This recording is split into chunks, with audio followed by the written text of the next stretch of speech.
বাজে এখন রাত্রি 12টা বাজতে যায় এখন রাত্রে। আর এখন আমরা ডিসাইড করলাম যে কালকে সকালে আমরা সাবুর পোলাও খাবো ব্রেকফাস্টে। তার জন্য এখনই ভিজিয়ে রাখতে হবে সাবুটাকে। 11টা 51 এখন হচ্ছে সাবুটাকে ভিজিয়ে রাখবো যাতে করে কালকে সকালবেলা উঠে যাতে খুব সুন্দর করে মা পোলাওটা রান্না করতে পারে, কারণ পোলাও রান্না করতে হলে আগের দিন রাত্রেবেলায় ভিজিয়ে রাখতে হয়।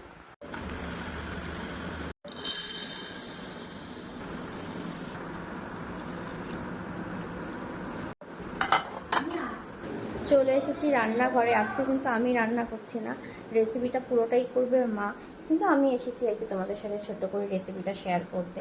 এখানে দেখো সমস্তটা কেটে নিয়েছে, গাজর, তার সাথে আলু, আর হচ্ছে আর অন্য কোনো এখন এই মুহূর্তে আমাদের কাছে অন্য কোনো ভেজেস অ্যাভেলেবেল নেই, তাই এই দুটো দিয়েই হচ্ছে রান্নাটা করবে আজকে।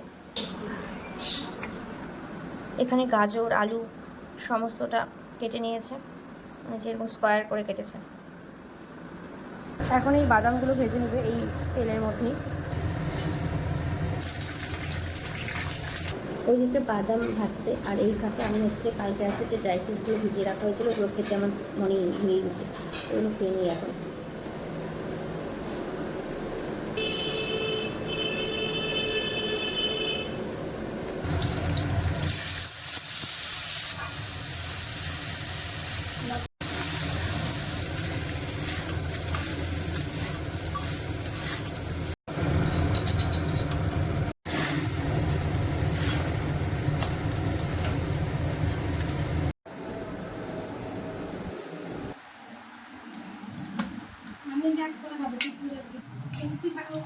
শীতের দিনে চাইলে মটরশুঁটি, ফুলকপি সব দেওয়া যেতে পারে।